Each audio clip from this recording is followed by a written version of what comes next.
La exportación de ganado se reanuda en 15 días. Entonces, digamos que lo que pudieron haber no obtenido por la exportación en 15 días, pues lo obtendrán después. Ese es el objetivo. Ok. Y, Presidenta, sobre el tema de los medicamentos, ya nos presentaba el subsecretario los avances de los que han llegado. ¿Cuánto de esta compra consolidada de 4.900 millones de piezas para 2 años, de qué porcentaje podríamos estar hablando que ya hay actualmente pues surtido? Ayer hablábamos, el IMSS me reportó ayer que tienen 94.3% de abasto. Por ejemplo, el ISSSTE 90% y el IMSS Bienestar como 87%. Claro, ahí hay algunas claves pues que son indispensables, que están en este proceso que termina este mes, pero ha ido aumentando el número de medicamentos que está llegando y va a aumentar en estos meses. Y también sobre preguntarle… Y además pues se va a ahorrar recurso y no vamos afortunadamente hubo una acción preventiva que evitara que hubiera una compra a sobreprecio. Y también preguntarle, en la administración pasada se echó a andar esta megafarmacia que sigue operando. Sí, funciona digamos el centro de almacenamiento de Huehuetoca, que además pues tiene esta característica de poder enviar cuando se requiere un medicamento, y estamos utilizando también almacenes regionales, que actualmente estamos trabajando con los estados que son parte del IMSS Bienestar para que esos almacenes regionales ya pasen al IMSS Bienestar y no se queden en los estados. Entonces es un almacén central que envía a distintos almacenes regionales. En algunos casos que están más lejos de Huehuetoca, el proveedor envía directamente al centro regional. ¿Y se va a mantener entonces esta megafarmacia? Sí, se mantiene. Pero la gente sigue, digamos, llamando ahí. Sí, puede llamar ahí, sí. Bueno, también ayer nos decía el tema de salud casa por casa, entonces ¿podría disminuir la demanda, digamos, de la gente que llama? Salud casa por casa es para atender principalmente a las y los adultos mayores y personas con discapacidad. Ahí en la Secretaría de Salud está eligiendo los medicamentos y de acuerdo con el censo que se hizo, es decir, el cuestionario a todos los adultos mayores, de cuáles son los medicamentos de mayor necesidad. Por ejemplo, un medicamento para la hipertensión, que un adulto mayor pues tiene que estar tomando regularmente. Entonces, un número determinado de medicamentos va a ser parte de las farmacias del bienestar para el programa de salud casa por casa. Los otros medicamentos los van a obtener de manera gratuita en su centro de salud o en su hospital, dependiendo de las características de la enfermedad. Pero si requieren estar permanentemente adquiriendo un medicamento y pueden ir cada 6 meses a su cita con el médico, pues van a estar disponibles o en las tiendas del bienestar, antiguas tiendas de ICONSA, o en los centros de salud en el exterior para que no tengan que hacer luego las filas para poder resurtir su medicamento. Y justamente, Presidenta, ahorita que hablaba el director del ISSSTE sobre este tema de trato digno, me viene a la mente, hay una práctica, un fenómeno que ocurre muchas veces en las clínicas del ISSSTE y del IMSS, donde para tener consulta la gente madruga y tiene que llegar desde las 4 de la mañana a formarse. ¿Puede haber alguna estrategia para que ya esto se pueda evitar? Porque 4 de la mañana te sientes mal y te formas, pues no es como un trato digno, digamos. ¿Se puede hacer una estrategia, no sé, consultas programadas, qué sé yo? Sí, estamos trabajando en eso y no sé, Martí, si quieres platicar lo que nos platicaste ayer de cómo distribuir esas filas. Nos encontramos con unos casos en algunas de las clínicas que hemos visitado y esta comisión que se ha ido formando ha ido a varias de las clínicas y se ha encontrado con que en la fila no todos van a solicitar la cita para la consulta, sino que algunos van a otros temas, por ejemplo, a receta recurrente o, por ejemplo, porque se sintieron mal y buscan una medición, un chequeo, más que una consulta formal, o algunos incluso van a la consulta de los expedientes. Entonces, ese conocimiento nos ha permitido reducir filas en esos lugares. Entonces va nuestro equipo y han logrado reducir las filas, porque van a distintos propósitos, y entonces ya nada más la fila que va directamente a solicitar la cita queda mucho más pequeña. Ahora, ya existen mecanismos para solicitar electrónicamente la cita. Este tiene que ser revisado con algunos ajustes, porque no todas las personas tienen la práctica del uso de las herramientas electrónicas.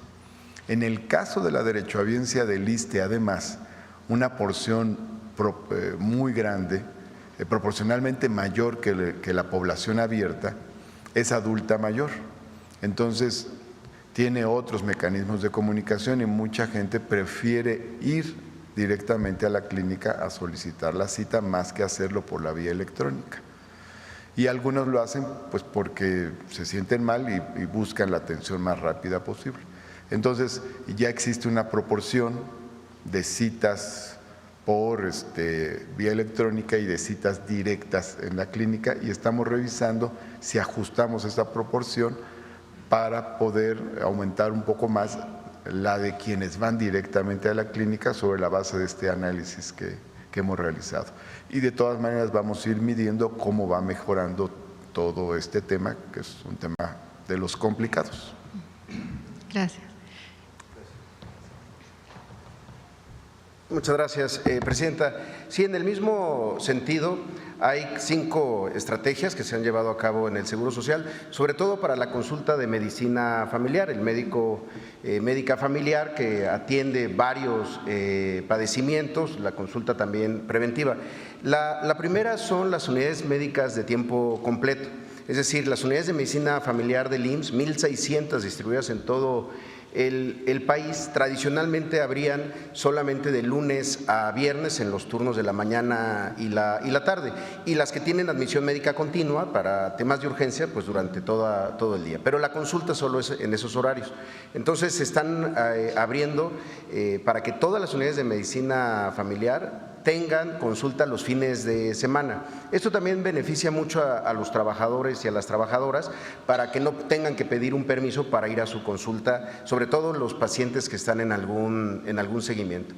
El otro tema tiene que ver con la unifila, es decir, esta fila que para quien acude de manera espontánea porque se sintió mal y demás. Muchas veces algún derechohabiente olvida su cita o de alguna manera no puede acudir, y entonces se abre ese turno de manera automática y entonces en la unifila se puede atender. Pero ahí, de manera similar a lo que se está haciendo en el ISSSTE, se ha procurado mucho la consulta digital, la agenda digital, es decir, que uno pueda desde el IMSS Digital, la consulta de primer nivel, agendarla ahí, aparecen los días, los turnos, y poderla agendar para llevar mucho más control. Ah, perfecto. Sí, es en IMSS Digital. Si pueden ingresar ahí, ahí hay un apartado donde está la cita digital.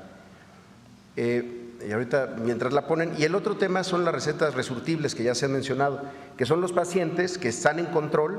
Es como una suerte de estímulo también para pacientes crónico-degenerativos que mantienen buen control sobre su enfermedad, y entonces no necesitan la cita mes con mes, sino que se les entregan las recetas de 3 meses para que después de una cita, en la siguiente ocasión, solo vayan a la farmacia por sus medicamentos.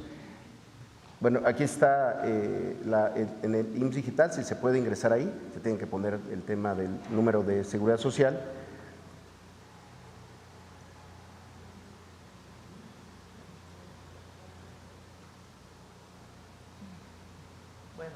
Se tienen que ingresar todos esos datos, el correo electrónico, el número de seguridad social, y a partir de eso se registra y se puede hacer la cita directamente. Y un tema adicional que para nosotros es muy importante: en el IMSS tenemos una consulta de enfermera de especialista en medicina familiar, que es la consulta preventiva, es la consulta del paciente sano, no necesariamente cuando uno se siente mal, sobre todo para el tema de los niños y las niñas.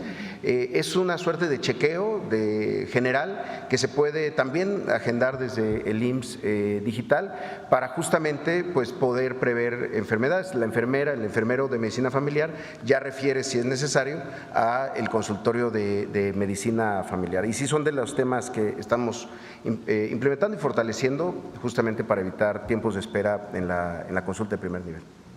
Muchas gracias. Y, presidenta, en otro tema, la Universidad de Guadalajara alertó que ha habido, tienen ellos cálculos, estudios, no sé, un incremento en las desapariciones de jóvenes entre 15 y 19 años y lo atribuyen a estas desapariciones forzadas por reclutamiento, etcétera. ¿Ustedes han tenido ya un análisis de esto, un acercamiento con esta universidad? Vi el comunicado, viene la información de la propia Fiscalía del Estado de Jalisco.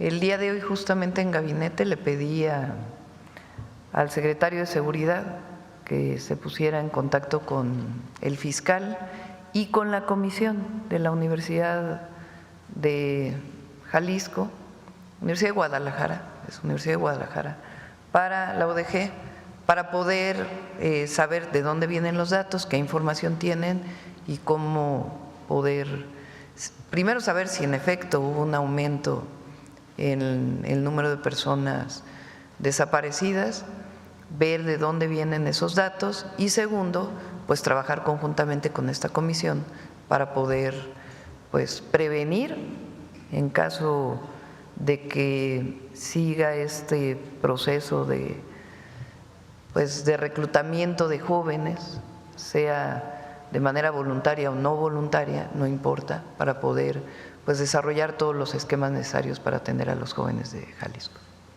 Y en otro tema, presidenta, también el día de ayer Los Ángeles Azules hacían una denuncia en sus redes sobre este robo en la carretera México-Puebla. Sí, también le pedí al general Cortés que se pusiera en contacto pues con algún representante o con alguno de los miembros de Los Ángeles Azules para saber exactamente.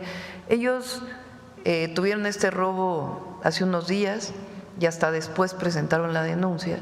Entonces, para poder saber dónde fue, cómo fue, cuál fue el modus operandi y hacer todas las acciones preventivas y también pues de seguimiento de este caso para poder llegar a los responsables. Ellos en su comunicado, hacían finalmente un llamado a autoridades, decían federales, estatales, etcétera. Y lo vamos a hacer. Va a llamar la Guardia Nacional, que es quien está encargada de la vigilancia en carreteras, para saber cómo fue este asalto, más allá de la denuncia que hayan puesto en la Fiscalía correspondiente y hacer todas las acciones preventivas en esta parte de la carretera. Se ha avanzado mucho, pero todavía hay robo en carreteras. Entonces, pues saber cómo fue, alertar para las acciones de vigilancia y también pues para que desde la Secretaría de Seguridad y la propia Guardia se pueda pues colaborar con la Fiscalía donde se presentó este caso y detener a los responsables. Muchas gracias, buenos días. Muy bien, vamos por acá a ver. Gracias. Buenos días, presidenta Nayeli Roldán, de Animal Político. El primer punto que me gustaría preguntarle es, de acuerdo con datos oficiales, durante el sexenio del presidente Andrés Manuel López Obrador, aumentó en 5 las recetas no surtidas en los hospitales públicos de este país, en comparación con el sexenio anterior de Enrique Peña Nieto. A la par, aumentó en 29% el gasto en los contratos de medicinas, también en comparación con el sexenio anterior. La primera pregunta, presidenta, es ¿qué explicación tendría de esto? ¿Qué ocurrió? Primero habría que ver en qué estados. Primero, ¿de dónde viene la información? Segundo, recuerden que antes había Seguro Popular y había una descentralización de la atención a la salud.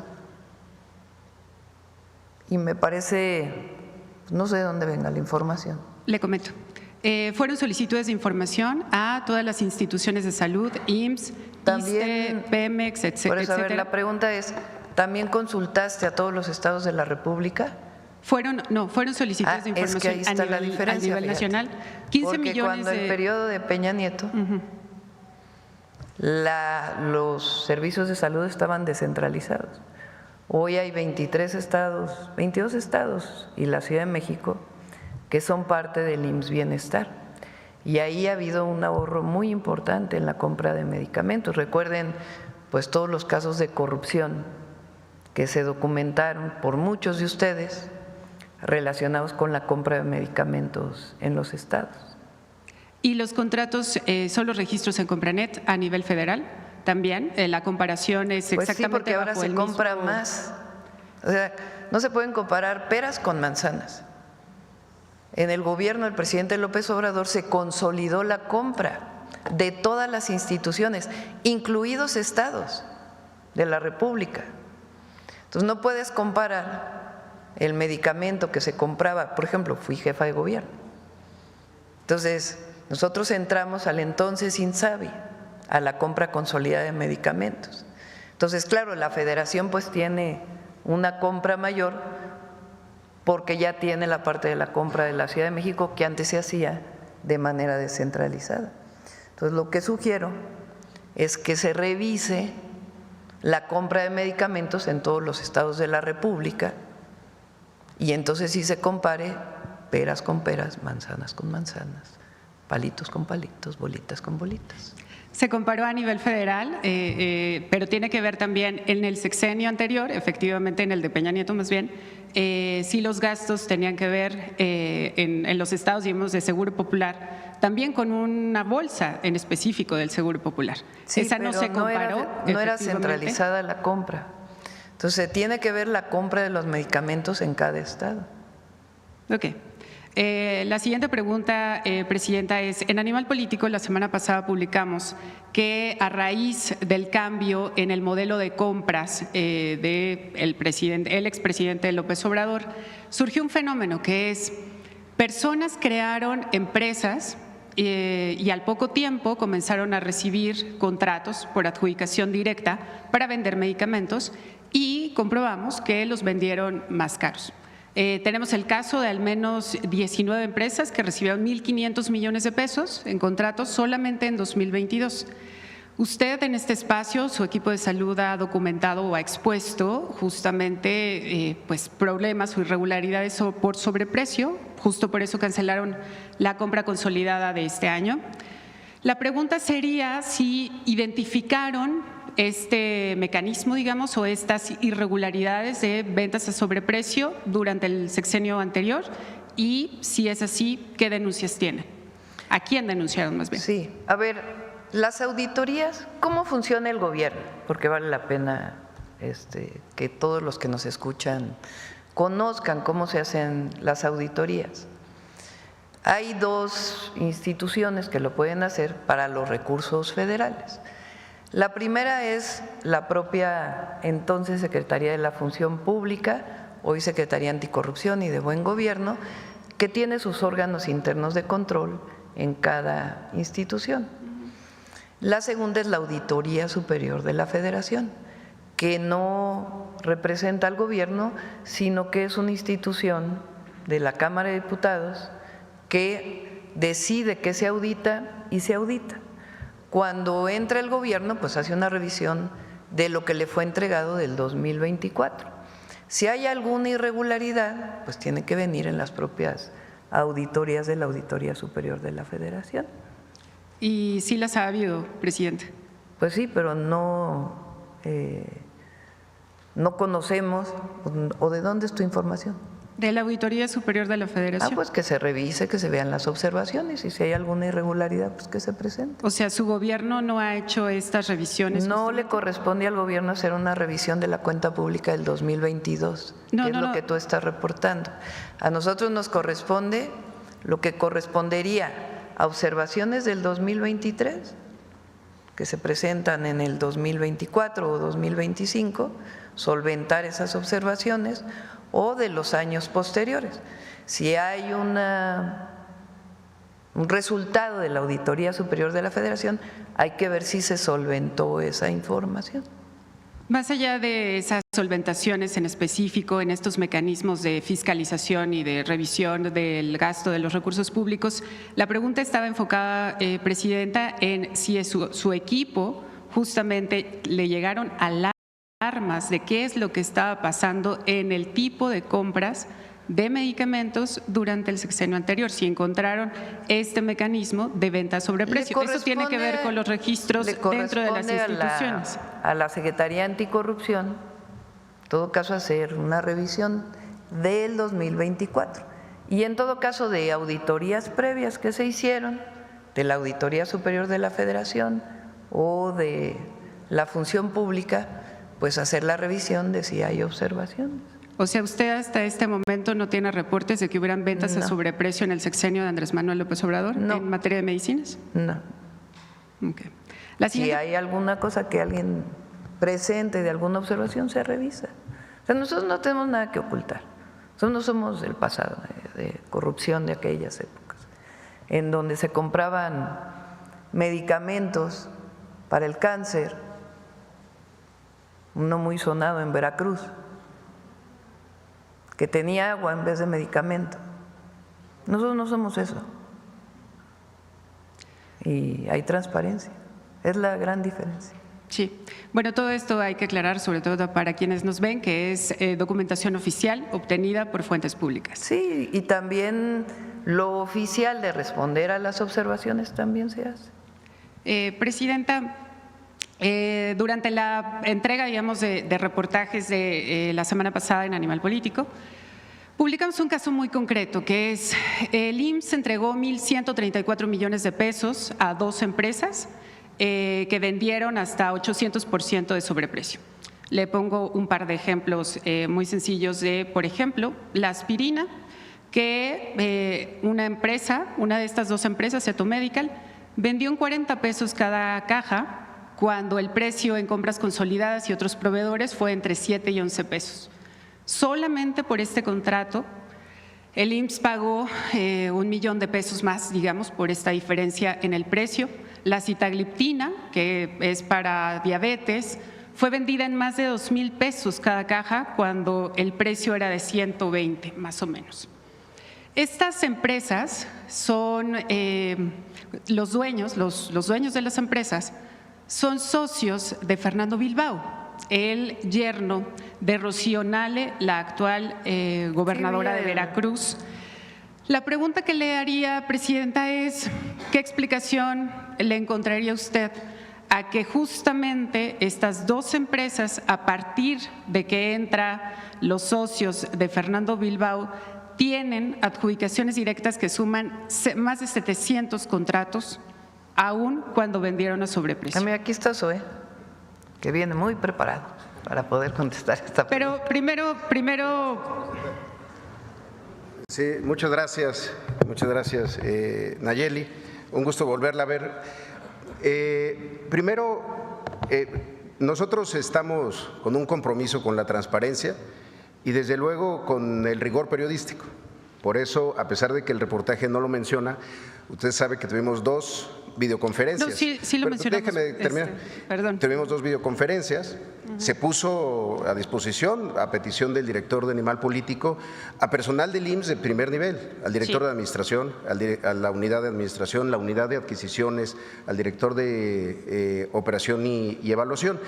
Y en ellas se hicieron varias explicaciones. Porque además de esto, desde el 2022 ya nos habían buscado y ya se había hecho una primera explicación. Primero, respecto al tema de la sitagliptina, así poniéndola como el ejemplo que acaba de dar.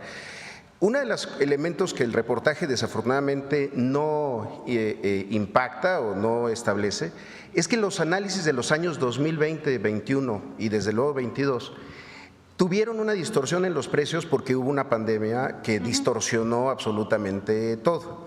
Sin embargo, eso es lo que de repente no es necesariamente comparable, pero se establece como si no hubiera ocurrido estas afectaciones, incluso en las cadenas de distribución o en la provisión de algunos medicamentos, que a los consolidadores, porque el IMSS se sumó a todos los procesos de consolidación y solamente llegó a comprar aquello que no se logró consolidar en el momento en el que se liberaba. En el caso específico de la sitagliptina, que es uno de los primeros ejemplos que se da, sí.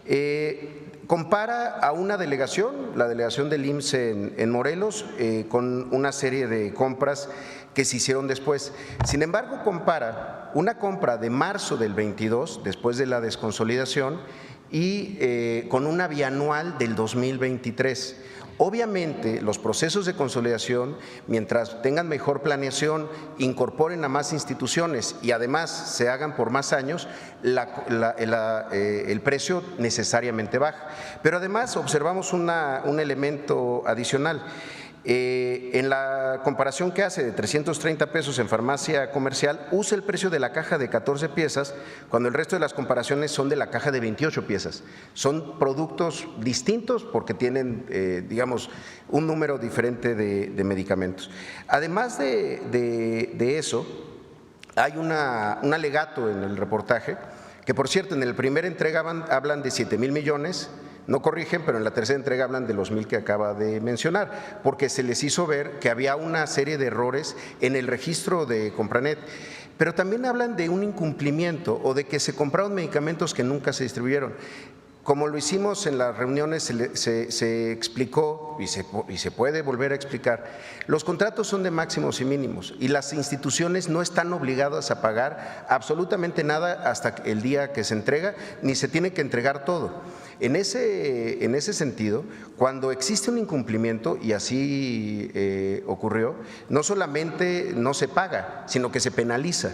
Eso tampoco está en el reportaje. Nosotros estamos a favor de la transparencia, de la apertura, pero también del rigor periodístico, sobre todo cuando hubo mucha disposición a intentar explicar estos procesos que pues, tampoco son tan fáciles a veces. Claro. Preciso nada más, la comparación para determinar los precios, digamos, en la investigación periodística, tomó en cuenta los mismos años de la compra consolidada y luego también se hizo una segunda comparación con los precios ofertados por otros proveedores exactamente del mismo medicamento, sí. Y esa fue la doble comparación. Sí, por ejemplo, comparan el precio que logró el Instituto Nacional de Pediatría, que está aquí por Perisur, con una compra que se hizo en Baja California, que siempre ha tenido una situación logística porque llevar los medicamentos a Baja California o tenerlos aquí en un instituto muy importante, pero que está aquí en el centro en la capital del país, no es comparable. Pero sí creemos que es importante mencionar que mucho de esta información sí se les proporcionó y se explicó y se dedicó tiempo de funcionarios, pues la verdad que de muy alto nivel para explicar esto, y desafortunadamente no nada de eso, salvo el cuestionario que nos mandaron, se reporta en su reportaje. No, y de hecho la cifra diferente, digamos, de los 7,000, ese es otro punto, que son… en Compranet se registraron contratos por más de 7,500 millones de pesos a este proveedor. En las conversaciones, efectivamente, y así lo explicamos en la nota, dijeron que hubo un error por casi 5,000 millones de pesos de registro. Es decir, se había puesto que este proveedor había recibido esa cantidad de contratos, pero argumentaron que fue un error de registro y justamente por eso es que en nuestra primera entrega dijimos que solamente habían recibido 1,134 millones de pesos, mientras que en la tercera entrega hacemos constancia de esta explicación, digamos, del error en el registro que ustedes nos dijeron. Pero vaya, fue un error de registro que se reportó desde su momento.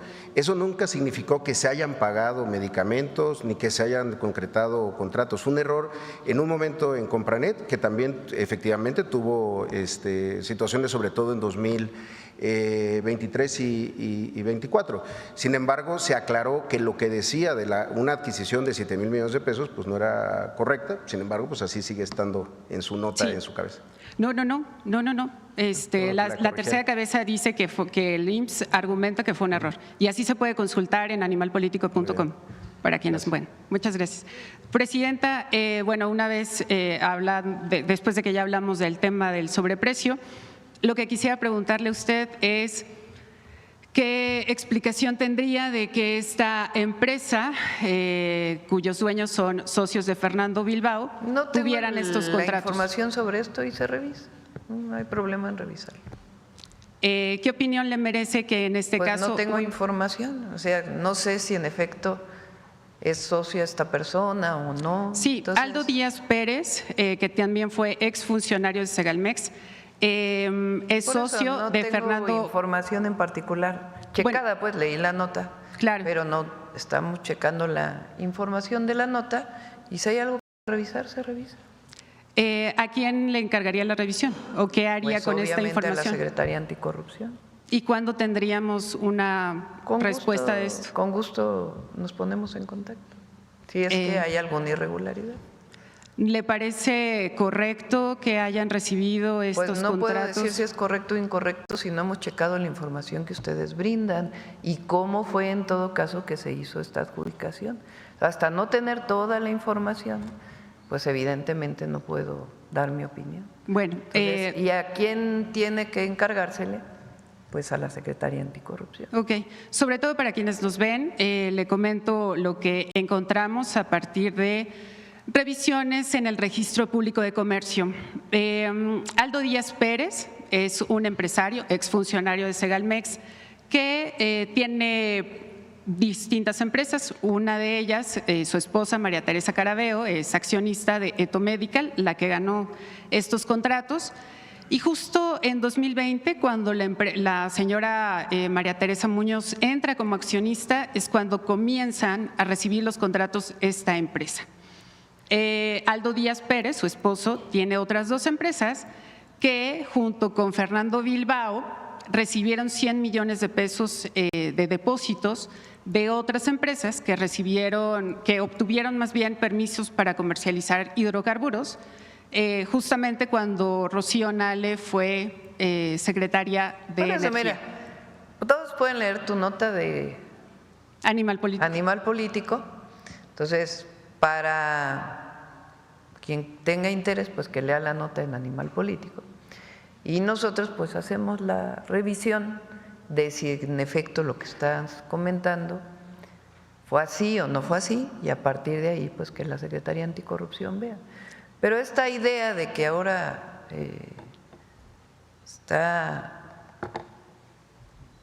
las auditorías está todo, pero esta idea de que se cometieron actos de corrupción, pues tiene que demostrarse y que se haga la revisión y la auditoría. Sí, claro, y digo, las evidencias ahí están. ¿Cuándo podría hacerse, Presidenta? Pues ¿Podríamos que lo venir la revise siguiente Raquel semana? Buenrostro, que lo revise primero y ya después contestar. ¿Le parece que venga en un par de semanas? Se comunica contigo sin problema, Raquel. Ok. Por último, Presidenta. Y se informa a la gente, porque Claro, no eso, tenemos nada que ocultar. Eso sería Nada, lo más importante, por supuesto. absolutamente nada.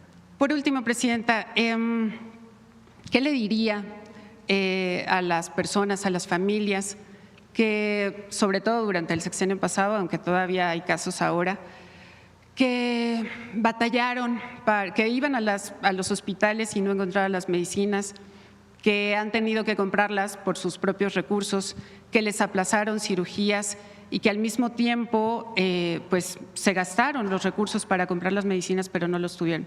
¿Qué No, le diría sobre eso todo a es esas falso. personas? Eso sí no es cierto. O sea, porque estás diciendo cosas. Se compraron medicamentos que nunca llegaron. ¿Cuál es tu prueba? No. Eso dijiste ahorita. Ahorita, no. Se compraron medicamentos que en el caso que tenemos de Rocío Nale, sí hay algunas solicitudes en específico, pero me refiero que las personas iban a las farmacias y no encontraban los medicamentos y aún así el gobierno sí los había comprado. No, bueno, ¿Qué les diría? ¿qué pruebas tienes de eso? O sea, a ver, porque para todo hay que poner prueba y Claro. más en un periodismo responsable. Entonces, tú estás diciendo que se compraron medicamentos que nunca llegaron a las farmacias. No tenemos prueba de ello. Se compraron medicamentos porque así está obviamente registrado en diferentes fuentes de información y al mismo tiempo hubo reportes, manifestaciones Bueno, es distinto. de personal médico. Hubo manifestaciones en la calle de personas que decían que no había medicamentos. Tú estás contando dos hechos aislados. Entonces, la afirmación que tú haces de que se compraron medicamentos que no llegaron a las farmacias tiene que demostrarse. No, se compraron medicamentos y cuando las personas iban a las farmacias no encontraban medicamentos. Pero eso tiene que Fueron comprobarse. 15 millones de recetas que no se surtieron. Más allá de la comparación, 15 millones de recetas que no se surtieron de manera completa de derechohabientes de hospitales públicos. Sí, a ver, vamos desde el principio. En nuestro país, con el Seguro Popular, había un esquema de monopolización de la compra y la distribución de medicamentos en unas cuantas manos. Algunos tienen hoy canales de televisión, viejos políticos, que ustedes saben a quién me refiero, que tenían el monopolio de la compra y la distribución, y no de todos los medicamentos, sino de una base de medicamentos que estaban en el Seguro Popular. Esas compras de medicamentos fueron a mucho mayor precio que las que se hicieron posteriormente. Y además se amplió la base de compra. Justo ayer estábamos platicando eso en la reunión de salud.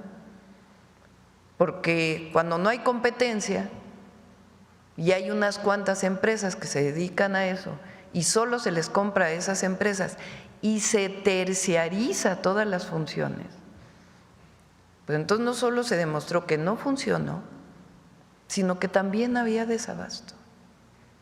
Entonces, en todo el periodo del presidente López Obrador no se puede obviar algo que ocurrió, una pandemia de prácticamente 2 años, en donde prácticamente todas las instituciones de salud tuvieron que posponer cirugías, posponer atención médica, incluso compras de medicamentos para poder atender la pandemia del COVID-19. Una vez que se compran las vacunas, que recibió todo México de manera gratuita, incluso mucho antes que en muchos otros países del mundo, por el trabajo integral que se hizo, entonces comenzó de nuevo a coordinarse todo el sistema de salud y constituir el IMSS Bienestar para evitar este esquema de corrupción que se generó con el Seguro Popular en los estados de la República.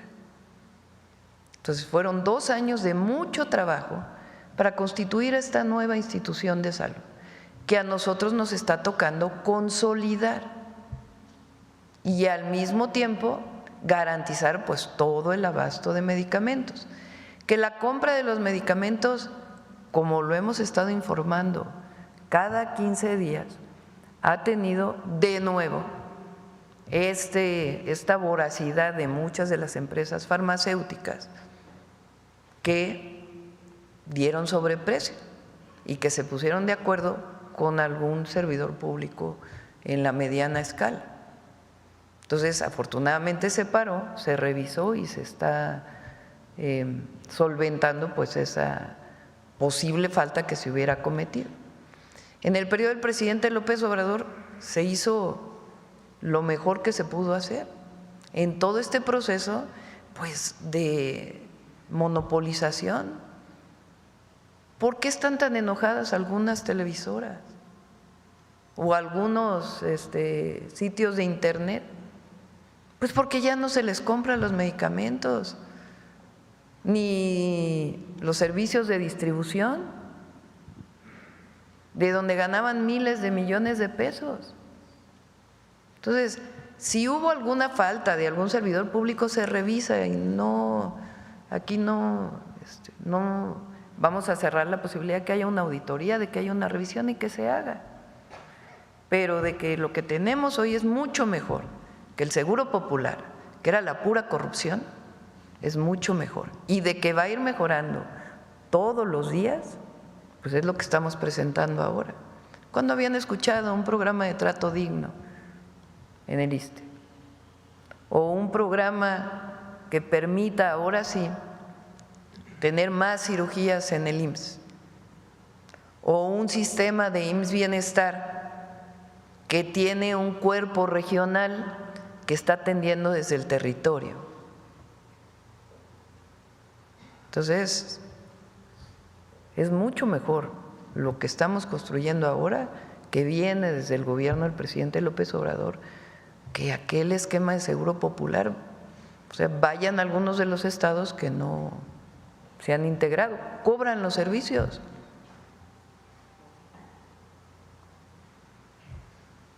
Se cobran los servicios de salud en las instituciones públicas. Eso no. La salud es gratuita por Constitución. ¿Descarta que hubiera habido desabasto en el sexenio pasado, presidenta? Si hubo algún desabasto, se hizo todo lo que se tenía que hacer. Eso es lo que le respondería a las familias.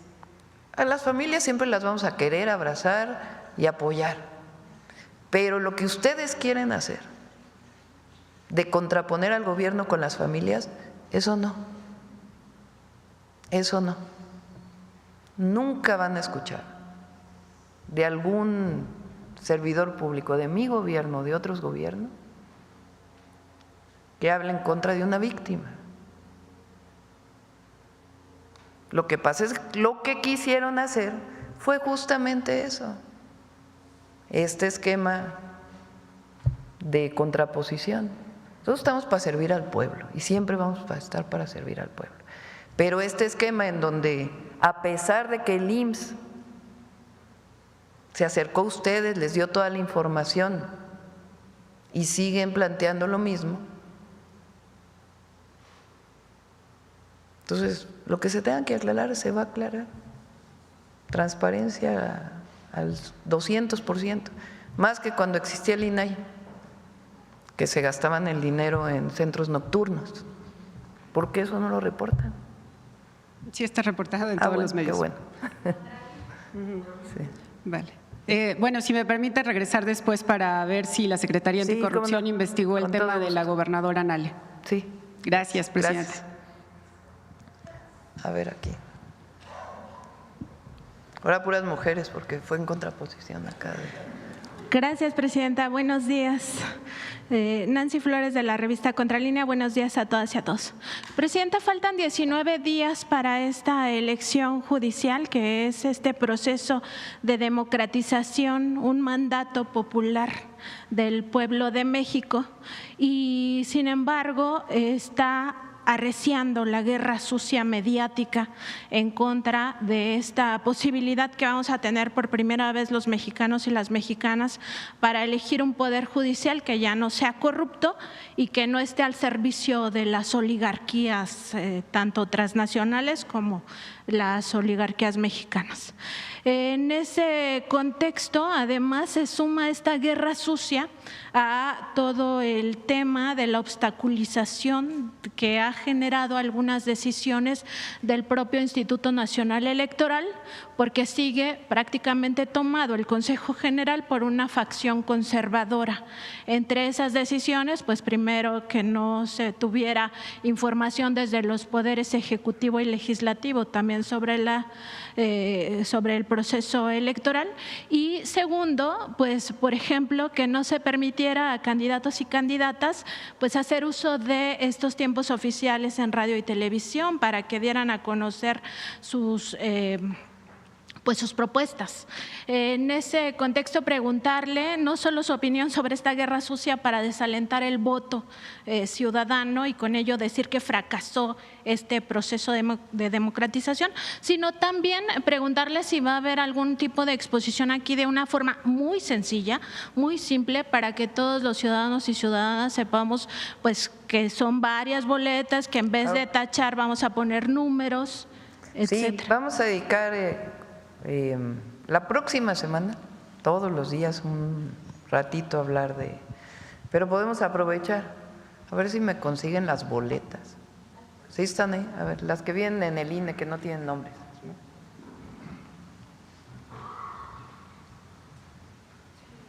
A ver, todo ciudadano el 1 de junio va a recibir 6 boletas en el caso de la elección al Poder Judicial Federal. Además, hay algunos estados que tienen elección al Poder Judicial local. Vamos a hablar del federal. Entonces, son 6 boletas, cada boleta es de un color distinto. Primero es esta que tiene este color moradito, que es elección para ministras y ministros de la Suprema Corte de Justicia de la Nación. ¿Cómo se vota?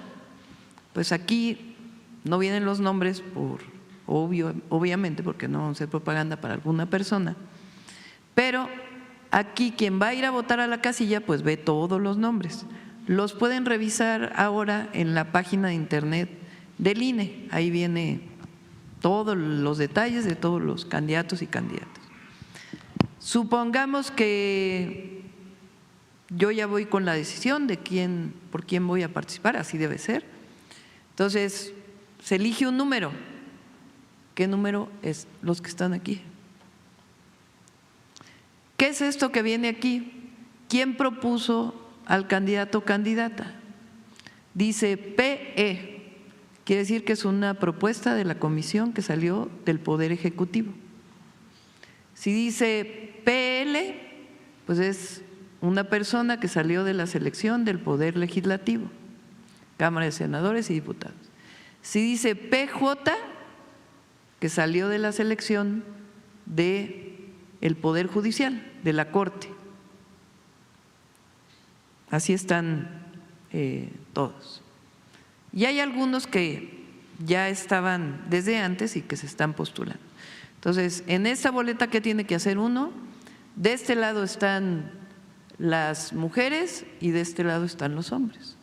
Entonces, tiene uno que escoger 3 mujeres, 5 mujeres y 4 hombres. Perdón, de este lado están las mujeres y de este lado están los hombres. ¿Sí? Entonces, uno va a recibir esta boleta, de este lado izquierdo están las mujeres y de este lado derecho están los hombres. En este caso vamos a elegir 5 mujeres y 4 hombres. ¿Qué tiene uno que hacer para votar? Pues tomar el número, 5 números.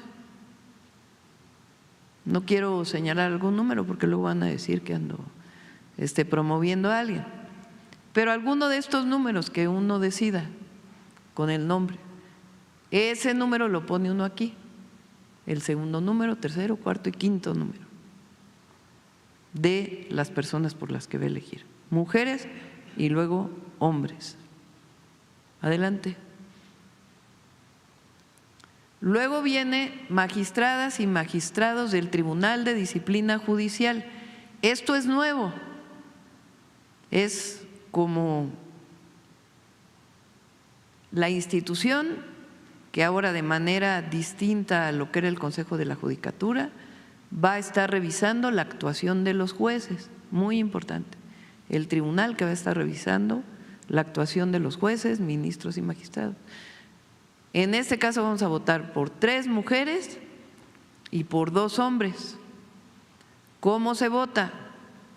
Bueno, pues igual, de este lado viene cuáles fueron decididos por la Comisión del Poder Ejecutivo, del Poder Legislativo, del Poder Judicial o que ya están en funciones.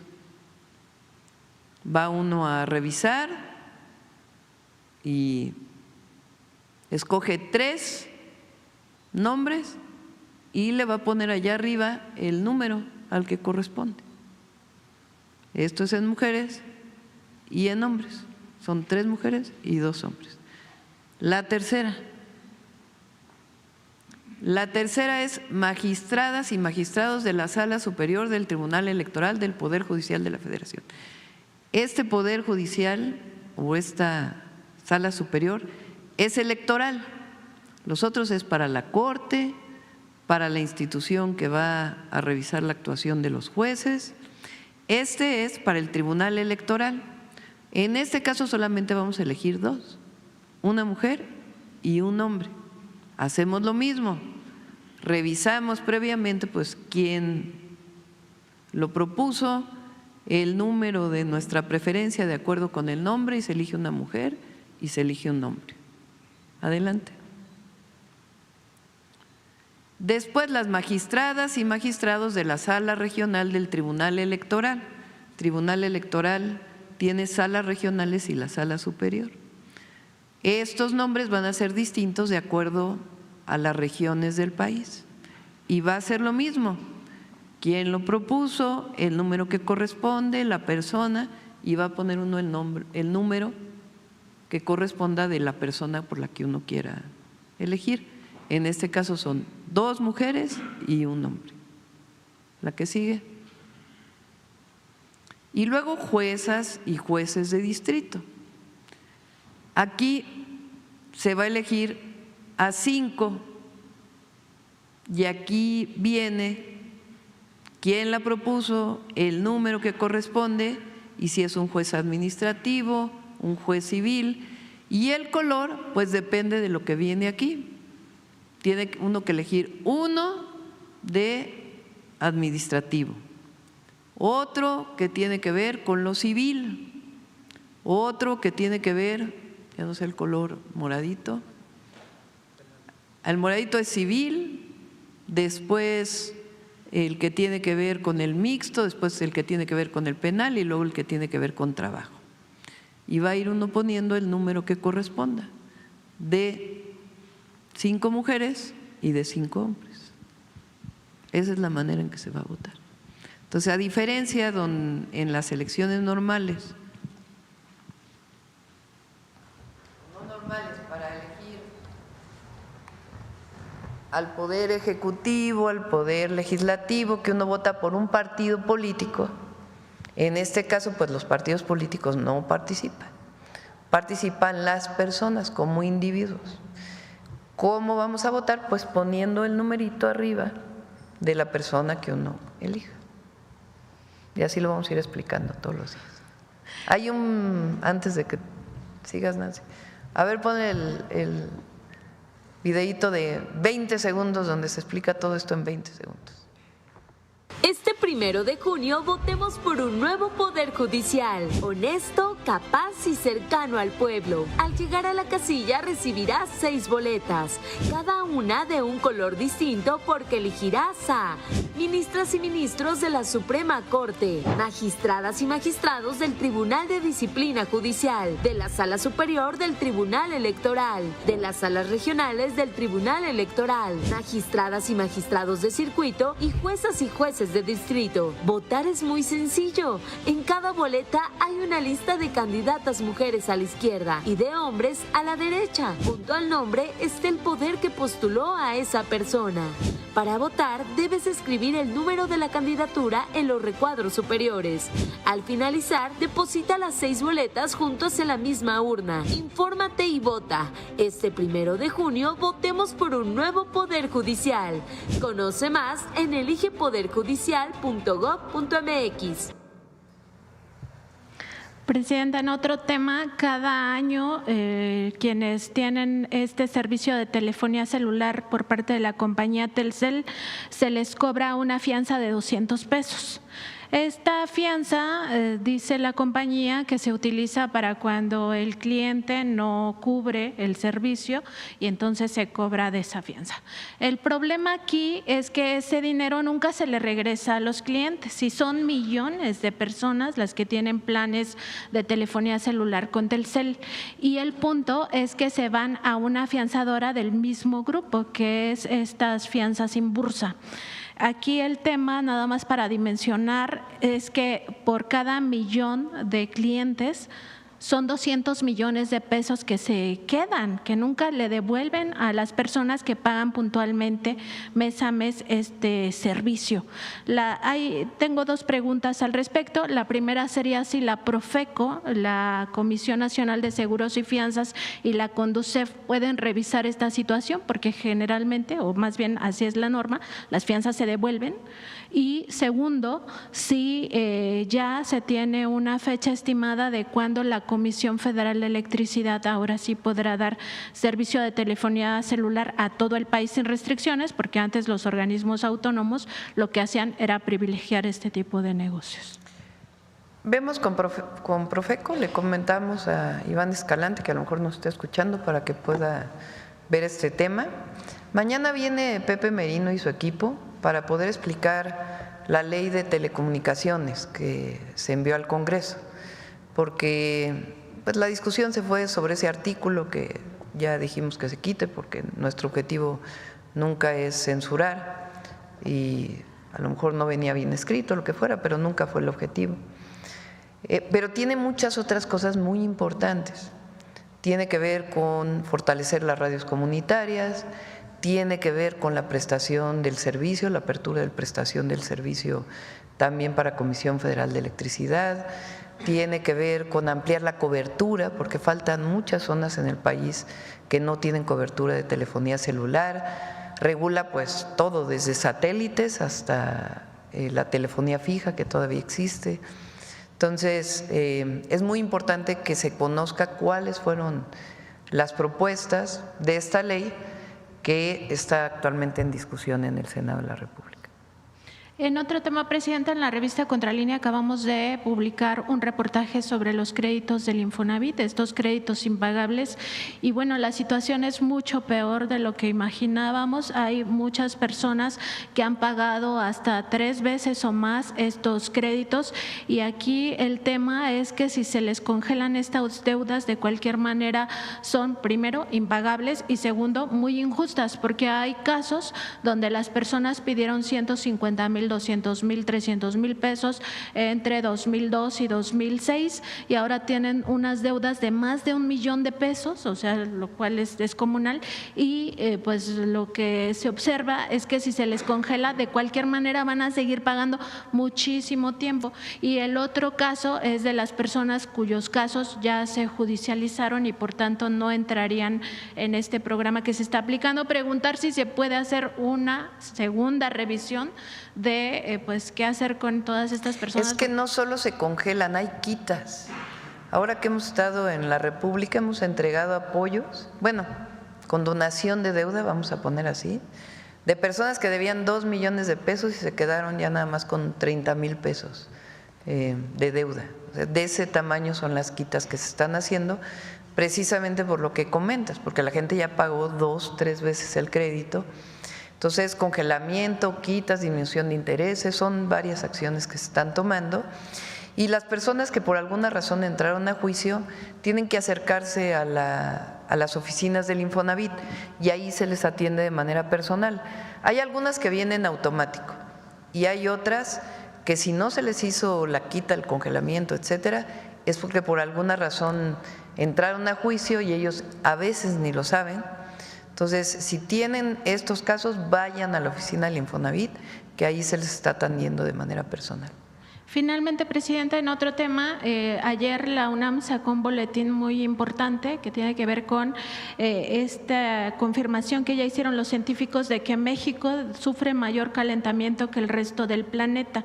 Se está hablando acerca de que por cada 100 años el planeta, otras regiones, pues suben o aumentan 2 grados. En el caso de México son 3.2 grados. Además, algo que descubrieron también estos científicos es que pues los fenómenos del Niño y la Niña no enfriaron al planeta como se esperaba, sino que esta ola de calentamiento pues continúa. Preguntarle sobre este tema porque no solo es un tema de cambio climático, sino sobre todo es un tema de seguridad nacional, si se están teniendo ya estrategias de corto, mediano y largo plazo y sobre todo identificando aquellas zonas donde mayor afectaciones se va a tener por este calentamiento global. Si quieren, dedicamos una conferencia a este tema. Sí, lo está trabajando Medio Ambiente, Agricultura y varias secretarías. Y dedicamos porque es un tema bastante amplio. Gracias, Presidenta. Gracias. A ver, ya ahora se nos hizo retarde, pero vamos a tomar, ahora nos toca puras mujeres. Vamos acá y luego acá, muy breve. A ver si podemos ser breves para que… Sí. Gracias, Edna Alcántara, de la agencia Xinhua de Noticias, corresponsal en México. Retomando un poquito lo del gusano barrenador, sobre la frontera sur con los países centroamericanos, ¿ya hay coordinación o se piensa cerrar estos 15 días también para evitar la propagación del gusano? Gracias. Siempre estamos analizando, ¿no es cierto?, nuevas medidas que sea necesario para asegurar que no haya movimiento de ganado afectado, de cualquier animal afectado por gusano barrenador. Sí tenemos la decisión tomada de reforzar esas medidas. para impedir que siga pues, avanzando esta plaga. Cerrar la frontera es una cuestión pues, que es muy compleja, hay que analizarla con muchísimo cuidado, porque además pues, también impacta en el abasto nacional de carne. Entonces no es tan sencillo como decir lo vamos a hacer. Sí vamos a restringir con mucha más fuerza la movilización de ganado desde el sur del país. Muchas gracias. Mi segunda pregunta, en el marco de la cuarta reunión ministerial precisamente del foro China-CELAC, en donde participa México, el canciller Juan Ramón de la Fuente, ¿cuál ha sido el posicionamiento de México en este foro y su opinión también sobre las declaraciones que hizo el presidente Lula de que buscaría mayor integración? Es una relación que se tiene desde hace tiempo, no es nueva. CELAC es una organización de todos los países de América Latina y el Caribe y ya se habían hecho conferencias que tenían que ver con la relación de CELAC con China, también se ha hecho con Estados Unidos y en este caso esta reunión estaba programada desde hace tiempo para hacerse en China. En algunos casos fueron los jefes de Estado, en nuestro caso nos representó o nos bien representó Juan Ramón de la Fuente, el canciller, y va a salir una declaración muy general pues de la buena relación que tiene que ver con China y con otras regiones del mundo, y pues ya está ya pronto de regreso para que él les pueda platicar con mayor detalle. Gracias. Y aprovechando su gentileza, la última pregunta. Y estuvo aquí, perdón, sí. Estuvo aquí el secretario de Hacienda de Brasil, como un primer encuentro entre Brasil y México. Va a venir después el secretario de Comercio de Brasil y la idea es que podamos avanzar en la cooperación Brasil-México para varios temas, algunos comerciales, de complementariedad. La idea es ahí donde nos complementa Brasil y ahí donde México complementa a Brasil, poder tener estos acuerdos comerciales junto con los empresarios de allá y los empresarios de México y de otros temas, educación, ciencia y tecnología, medicina, por ejemplo. Uno de los grandes temas que se ha platicado es que la COFEPRIS y la Agencia de Regulación Sanitaria no es sanitaria, ¿verdad?, de medicamentos, o sí es sanitaria, de Brasil, puedan tener, así como tenemos con la FDA, que es de Estados Unidos, que lo que aprueba FDA se aprueba de inmediato aquí, que también lo podamos tener con Brasil. Brasil tiene una industria farmacéutica muy importante. Entonces, temas como eso nos van a ayudar. Entonces, estamos avanzando en ese trabajo. Doctora, y el proyecto de Internet para todos que presentaron en febrero, el 5 de febrero, precisamente aquí en la conferencia, anunciaron que iba a estar enfocado hacia escuelas y también para clínicas de salud. En este caso, ¿cómo van avanzando para Sí, este si quieren, año? mañana viene Pepe Merino y él puede dar mucho más información. Gracias. ¿Qué les parece? Gracias. A ver, la última, ahora sí. La última y nos vamos. Gracias, presidenta. Buenos días, Shaila Rosagel, corresponsal del Grupo Gili, El Imparcial de Sonora, La Crónica de Mexicali y Frontera de Tijuana. Preguntarle en un primer punto, presidenta, si ya le dieron información las autoridades de Estados Unidos sobre las razones del retiro de la visa a la gobernadora de Baja California y a su esposo. Lo único que informaron fue lo que informaron públicamente, de que era un asunto privado, que era un asunto personal. Así lo informó la Embajada de los Estados Unidos en México y no hemos recibido mayor información.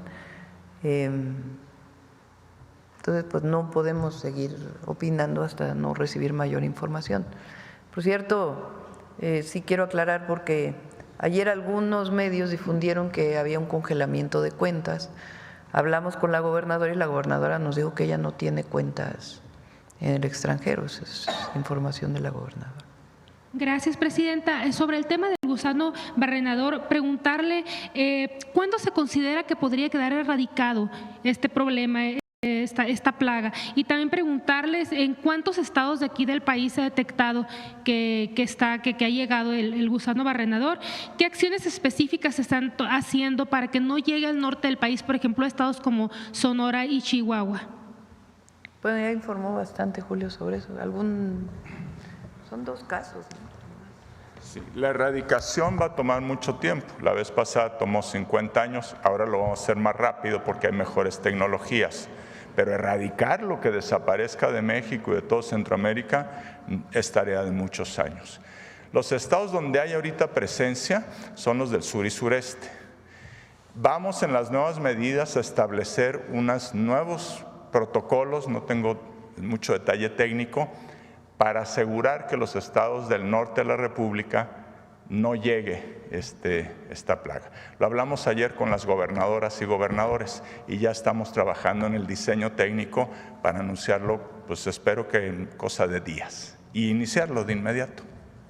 Muchas gracias. Ya por último, Presidenta, preguntarle, ¿qué opina sobre los altos precios de las bebidas alcohólicas y no alcohólicas y también como botanas de alimentos en eventos como la Expo Ganadera de Sonora, que bueno, fue muy anunciada como una expo para el pueblo? Entonces ha habido muchas quejas allá en Hermosillo por estos precios elevados de las cosas que se venden ahí al interior de la expo. Preguntarle, hablamos con Profeco y Profeco pues bien nos dice pues que ellos no son los que se encargan de fijar precios, nada más de vigilar todo esto de que se cumpla con la ley, de que estén los precios visibles y todo esto de las cosas, pero me gustaría preguntarle qué opina sobre estos precios elevados en ferias. Lo dejo al gobernador, la verdad. Que Durazo pueda contestar este tema, es muy buen gobernador. Y pues a veces en estos eventos, digamos, donde está el cliente cautivo, pues dan a precios más altos, que no está bien, ¿verdad? Y siempre Profeco puede apoyar para revisar. Gracias, Presidenta, sería todo. Gracias, ahora sí, ya nos vamos. Nos vemos mañana. Hasta luego.